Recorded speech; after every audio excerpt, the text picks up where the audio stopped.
29 जून 2024।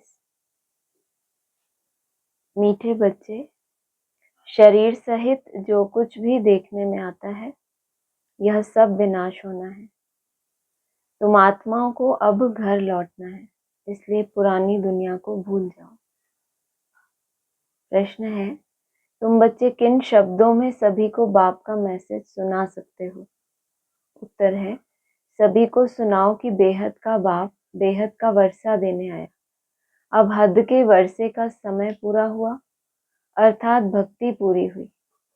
अब रावण राज्य समाप्त होता है। बाप आया है तुम्हें रावण 5 विकारों की जेल से छुड़ाने। यह पुरुषोत्तम संगम युग है। इसमें तुम्हें पुरुषार्थ कर दैवी गुणों वाला बनना है। सिर्फ पुरुषोत्तम संगम युग को भी समझ लें तो स्थिति श्रेष्ठ बन सकती है। किसको समझ लें? समय की अगर पहचान मिल गई तो फिर स्थिति को क्या बनाएंगे? श्रेष्ठ बनाएंगे।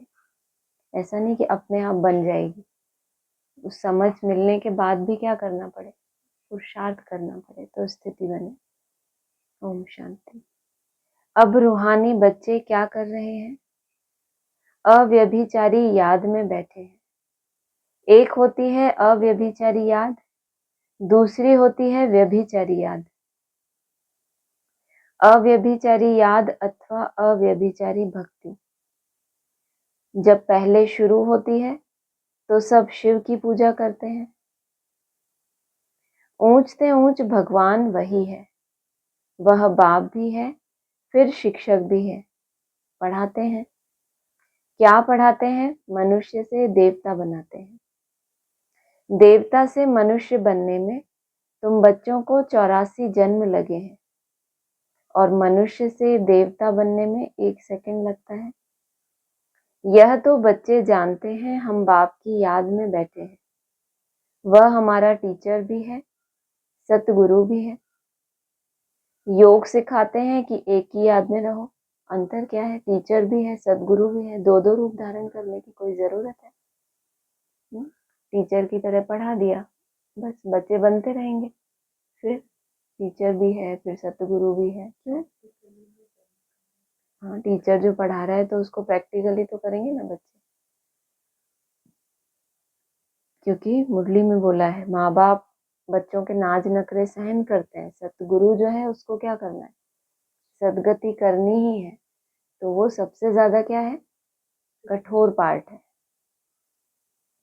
योग सिखाते हैं कि एक की याद में रहो। वह खुद कहते हैं, हे आत्माओं, हे बच्चे, देह के सब संबंध छोड़ो, अब वापस जाना है। यह पुरानी दुनिया बदल रही है, अभी यहाँ रहना नहीं है। पुरानी दुनिया के विनाश के लिए ही यह बारूद आदि बनाए हैं। नेचुरल कैलेमिटीज भी मदद करती हैं। विनाश तो होना है जरूर। तुम पुरुषोत्तम संगम युग पर हो, यह आत्मा जानती है।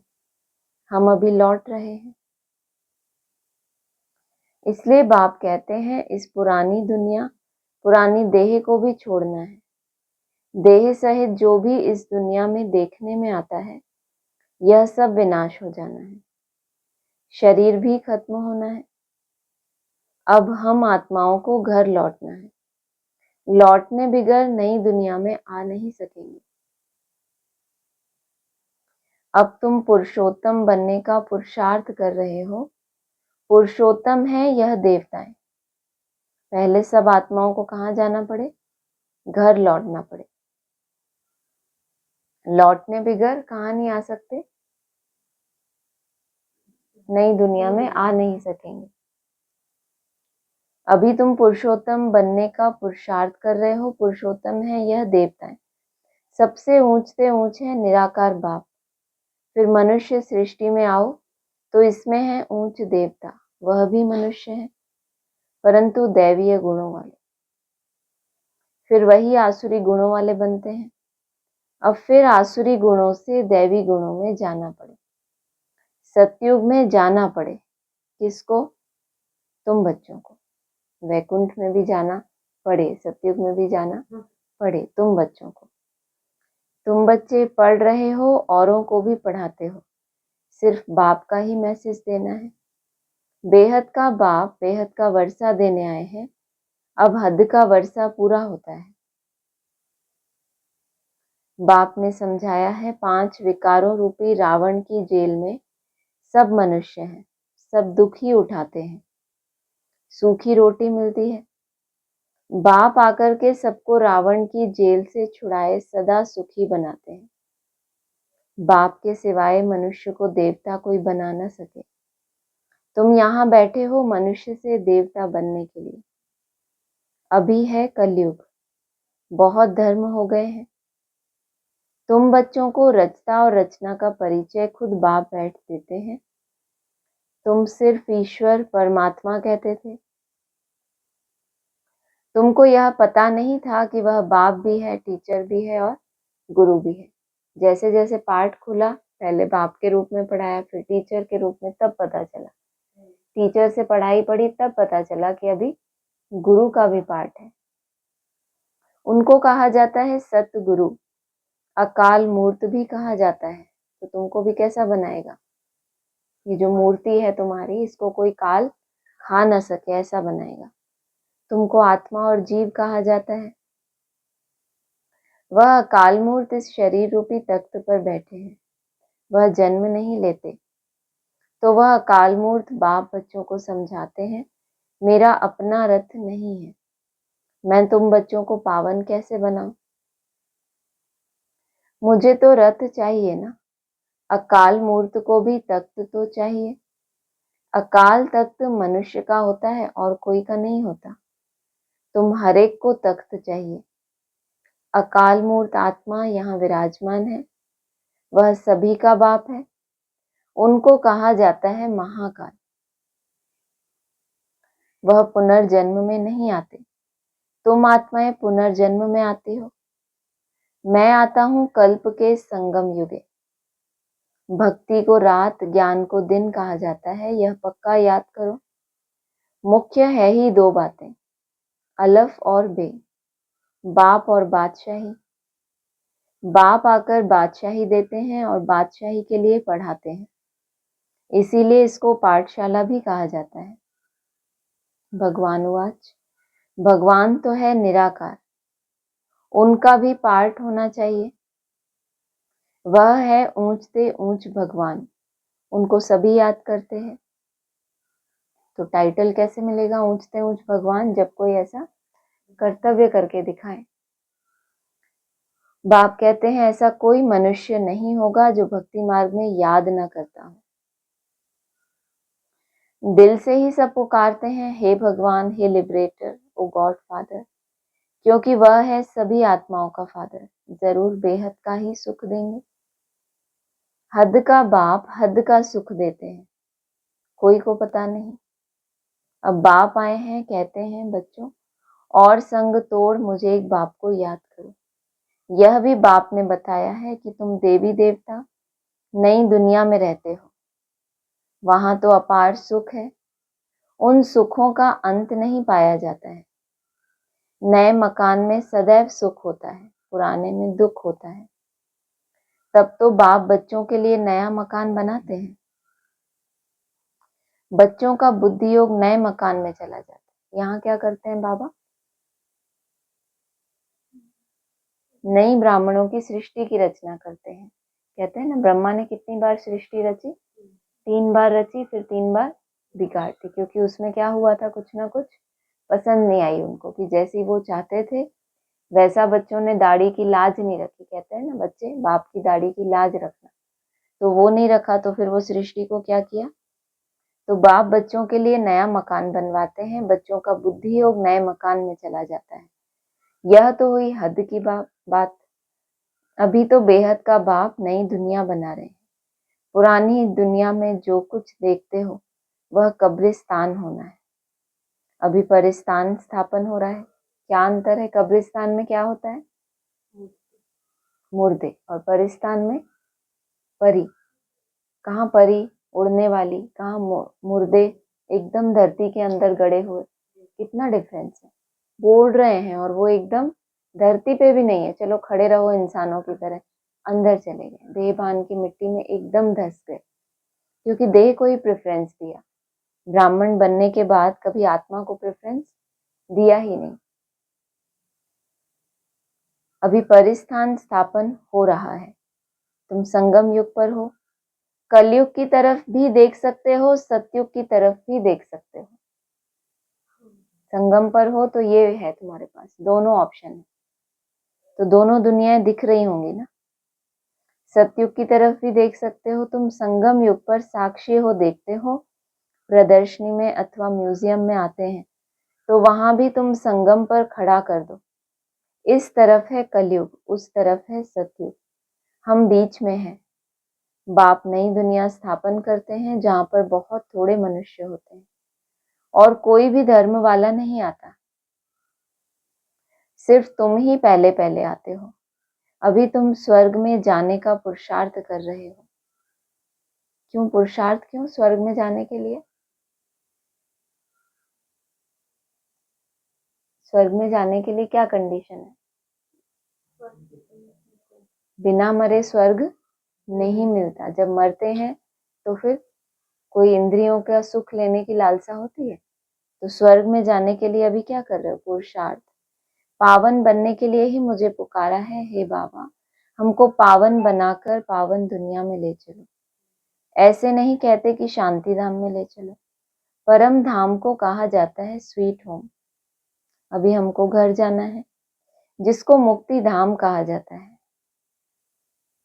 जिसके लिए ही सन्यासी आदि शिक्षा देते हैं, वह सुखधाम का ज्ञान दे नहीं सकते। क्यों ऐसा? वो सीधा कहेंगे निर्वाण धाम में, क्योंकि उसके बीच में रहते हुए सुख की स्वरूप की स्टेज में रहना, ये उनको अनुभव नहीं हुआ संगम पर। कि हम सबके बीच में रहे तो वो क्या करते हैं, छोड़ छाड़ के भाग जाते हैं।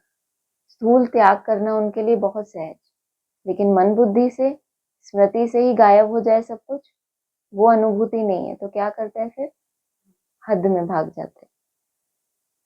तो सन्यासी वह सुखधाम का ज्ञान नहीं दे सकते कि ऐसा भी कोई धाम हो जहाँ शरीर भी है, सुख भी है, लेकिन देह भान नहीं है। वह है निवृत्ति मार्ग वाले। तुम बच्चों को समझाया गया है कौन कौन धर्म कब कब आते हैं। मनुष्य सृष्टि रूपी झाड़ में पहले पहले फाउंडेशन तुम्हारा है।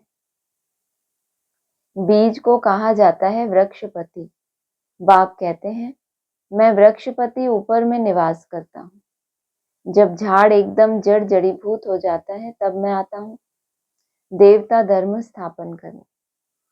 बेनियन ट्री का बड़ा वंडरफुल झाड़ है, बिगर फाउंडेशन बाकी सारा झाड़ खड़ा है।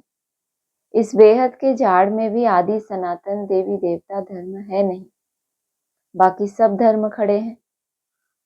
तुम मूल वतन वासी थे, यहाँ पार्ट बजाने आए हो।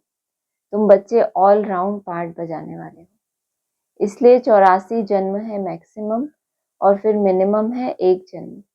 मनुष्य फिर कह देते हैं 84 लाख जन्म, वह भी किसके होंगे यह भी समझ नहीं सकते। बाप आकर तुम बच्चों को समझाते हैं 84 जन्म तुम लेते हो, पहले पहले मेरे से तुम बिछड़ते हो। सतयुगी देवताएं ही पहले होते हैं। जब वह आत्माएं यहाँ पार्ट बजाती हैं तो बाकी सब आत्माएं कहाँ चली जाती हैं यह भी तुम जानते हो। बाकी सब आत्माएं शांति धाम में होती हैं। तो शांति धाम अलग हुआ ना? क्या हुआ? शांति धाम अलग हुआ ना, कि ऐसे नहीं केवल प्रकाश ही प्रकाश, वो भी कोई स्थान हुआ ना, उनको वहां रहना पड़ता है। बाकी दुनिया तो यही है, पार्ट यहाँ बजाते हैं। नई दुनिया में सुख का पार्ट, पुरानी दुनिया में दुख का पार्ट बजाना पड़ता है। जब तक पुरानी दुनिया मन बुद्धि से छोड़ी नहीं है तब तक दुख का पार्ट बीच बीच में क्या होगा, बजाना पड़ता है। सुख और दुख का यह खेल है, वह है राम राज्य। दुनिया में कोई भी मनुष्य यह नहीं जानते कि सृष्टि का चक्र कैसे फिरता है। न रचयिता को न रचना के आदि मध्य अंत को जानते हैं। ज्ञान का सागर एक बाप को ही कहा जाता है। रचयिता और रचना के आदि मध्य अंत का ज्ञान कोई शास्त्र में नहीं है। मैं तुमको सुनाता हूँ, फिर यह प्रायः लोप हो जाता है। सतयुग में यह रहता नहीं है। भारत का ही प्राचीन सहज राजयोग गाया हुआ है। एक तो प्राचीन है, फिर सहज है, लेकिन है क्या? राजयोग है, राजयोग, लेकिन एकदम प्राचीन और फिर बहुत सहज। गीता में भी राजयोग नाम आता है। बाप तुम्हें राजयोग सिखलाकर राजाई का वर्षा देते हैं। बाकी रचना से वर्षा मिल ना सके, वर्षा मिलता है रचता बाप से। हर एक मनुष्य क्रिएटर है, बच्चों को रचते हैं। वह है हद के ब्रह्मा, यह है बेहद के ब्रह्मा। वह है निराकार आत्माओं के पिता, वह लौकिक पिता। यह फिर है प्रजापिता। प्रजापिता कब होना चाहिए? क्या सतयुग में? नहीं, पुरुषोत्तम संगम युग पर होना चाहिए। मनुष्यों को यह भी पता नहीं है कि सतयुग कब होता है। उन्होंने तो सतयुग, कलयुग आदि को लाखों वर्ष दे दिए हैं। बाप समझाते हैं 1250 वर्ष का एक युग होता है। और यहाँ पर कितना हो गया बेहद में? 3.5 वर्ष। 84 जन्मों का भी हिसाब चाहिए ना। सीढ़ी का भी हिसाब चाहिए कि हम कैसे उतरते हैं। कैसे क्या उतरते हैं? बस ऐसे देभान में आते हैं और उतरते जाते हैं।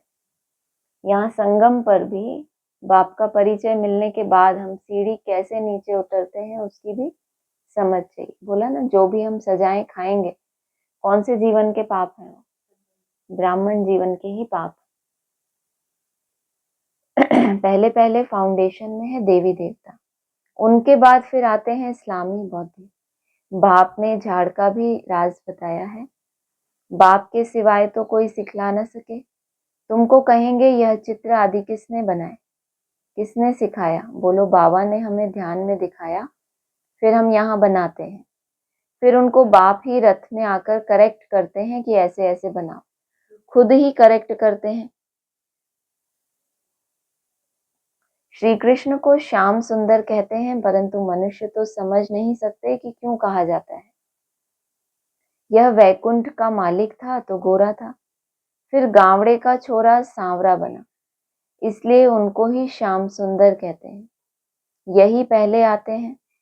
तत्वम, इन लक्ष्मी नारायण की राजाई चलती है। आदि सनातन देवी देवता धर्म की स्थापना कौन करते हैं, यह भी किसी को पता नहीं है। भारत को भी भुलाए हिंदुस्तान के रहवासी हिंदू कह देते हैं। मैं भारत में ही आता हूँ। भारत में देवताओं का राज्य था, जो अब प्रायः लोप हो गया है। मैं आता हूँ फिर से स्थापना करने। पहले पहले है ही आदि सनातन देवी देवता धर्म। यह झाड़ वृद्धि को पाता रहता है। नए नए पत्ते मठ पंथ पिछाड़ी में आते हैं तो उनकी भी शोभा हो जाती है। फिर अंत में जब सारा झाड़ जड़ जड़ी भूत अवस्था को पाता है, तब फिर मैं आता हूँ। यदा यदा ही धर्मस्य। आत्मा अपने को भी नहीं जानती तो बाप को भी नहीं जानती। अपने को भी गाली देते हैं, बाप को और देवताओं को भी गाली देते रहते हैं। तमो प्रधान बेसमझ बन जाते हैं, तब मैं आता हूँ। पतित दुनिया में ही आना पड़े। तुम मनुष्यों को जियदान देते हैं, अर्थात मनुष्य से देवता बनाते हैं। सब दुखों से दूर कर देते हो, सो भी आधा कल्प के लिए। गायन भी है ना, वंदे मातरम। कौन सी माताएं जिनकी वंदना करते हैं? तुम माताएं हो, सारी सृष्टि को बहिष्ठ बनाती हो। भले पुरुष भी हैं, लेकिन मेजॉरिटी माताओं की है, इसलिए बाप माताओं की महिमा करते हैं। बाप आकर तुमको इतनी महिमा के लायक बनाते हैं। खुद ही लायक बनाते हैं और खुद ही फिर बाप माताओं की महिमा करते हैं। अच्छा, मीठे मीठे सिकी लदे बच्चों प्रति माता पिता बाप दादा का याद प्यार गुड मॉर्निंग।